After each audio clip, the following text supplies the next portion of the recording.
Hello, so this week's column is about teeth whitening.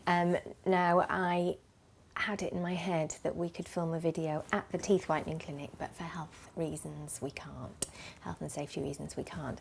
So all that's left for me to do is to try and talk you through what actually happens, which, to be fair, I don't think many people realise. I definitely didn't realise.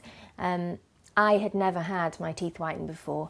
The reason I ended up getting my teeth whitened was because when I took over this column, I became aware of my teeth for the first time ever. I'd always looked after my teeth well, and they were in pretty good nick, they're quite healthy, they were relatively white and all of that. But then suddenly I had to see my teeth in close-up in the magazine every Saturday, and it just did my head in. I became really aware of how crooked they were, and I thought about getting veneers and all sorts of stuff, but decided against it. But after lots of chatting away to the dentist, I thought, well, I will get them whitened because that doesn't sound very intrusive, and it makes use of my healthy teeth and doesn't sort of get rid of them and start again. So that's why I did it, but I really didn't know what to expect. I'd heard that it was very painful and so on, but that turned out not to be the case. But I had no idea what actually happened. So the first thing that happens, if you go to a proper dentist for teeth whitening, that's the procedure I'm about to describe to you. If you wander into some beauty parlour on the street that does teeth whitening, anything could happen, frankly. They're not actually supposed to do it. You're meant to be a registered dental health professional, like a registered hygienist or a dentist.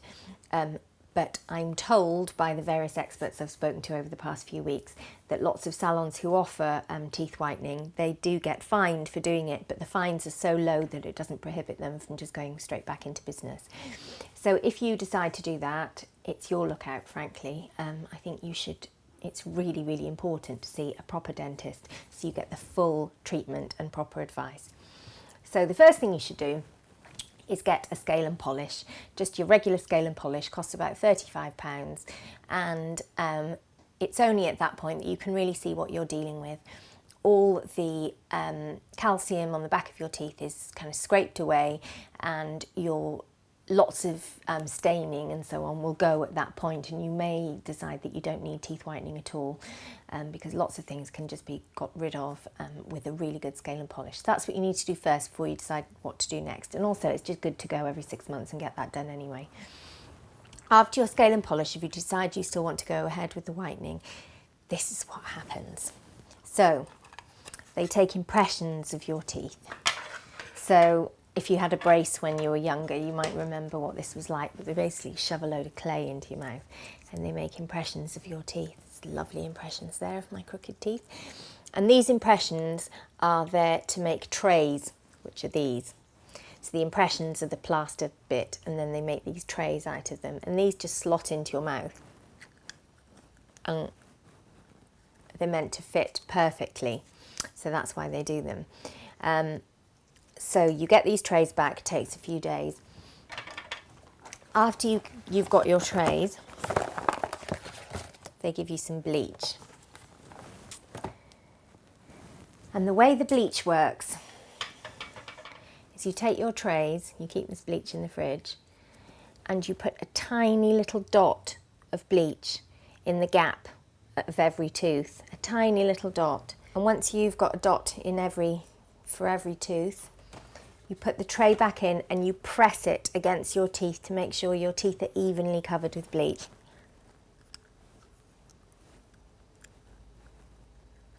Like that. Then you sleep in them, and you do this overnight. You repeat this process overnight for 4 nights consecutively prior to your Zoom whitening, as it's called. So this is called power bleaching, this part of it. And what it does is it starts the lightening process before you have the final bit, which is Zoom whitening. However, it is totally fine to not do this bit and to do it but do it after the Zoom whitening, or it's also totally fine to save the bleach, keep it in the fridge, keep your trays, and top up your teeth whitening later on in a few months, say at Christmas time when you want them whitened up again. It's totally fine. You don't have to do this part, but generally you will get this part as part of the price. I'm just going to keep my bleach in the fridge, and then at Christmas time serve it with turkey. No, at Christmas time, do it for party season and everything and just kind of revive the whiteness. But they do advise you to do it for 4 days before the Zoom whitening.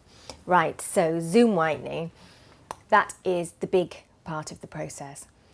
So you attend the dentist, and what they do is they isolate everything but your teeth, because it's really important that the light doesn't shine on your gums, your cheeks and everything, because it gets quite hot.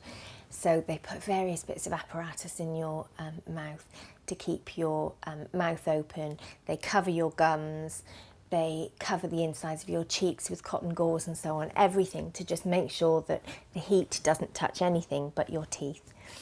Then what they do, once that rigmarole has been done, that takes about half an hour probably, they paint bleach gel onto your teeth, and then they shine a light onto your teeth. There's somebody there the whole time. They shine a light onto your teeth for 15 minutes, which activates the bleach and makes it work. After that 15 minutes, they remove that bleach, they put fresh bleach on, and they shine the light on you again for another 15 minutes. That process takes place 3 times, and you get lighter and lighter each time. What has happened at the beginning of the session is they've gauged the colour of your teeth on a big colour chart of teeth, so you can measure the results. And then at the end of the Zoom whitening, they check the colour again and see how many shades of white you've moved on. In my case, I moved on 5 shades, I think. Some people move more, some people less. It's quite an unpredictable business. But most people should move at least 2 or 3 shades. While the process is actually taking place, I gather that some people find it uncomfortable. I didn't. If the only thing I can think of is my teeth felt a little bit sensitised afterwards, but during the process there was certainly no problem. I actually fell asleep for each of the changeovers. I just had a nap. That's how untraumatic it was. At the end of it, you don't have any swelling, or you don't look terrible the way you do if you've had, say, a filling. You look completely normal, even so far as they put lip balm on your lips to stop your lips sort of stretching when you've got your mouth open. I mean, it's very well done. I went to the Welbeck Clinic though. I mean, I'm sure some people have less attention to detail.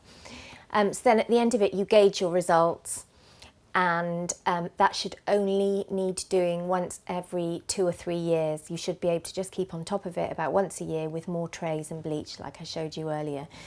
I do think, nobody's going to argue that teeth whitening is a necessity. I mean, maybe to Americans, but not to us. It's not a necessity, but I would say it is a really nice thing to do, and it does make you feel more confident in your smile.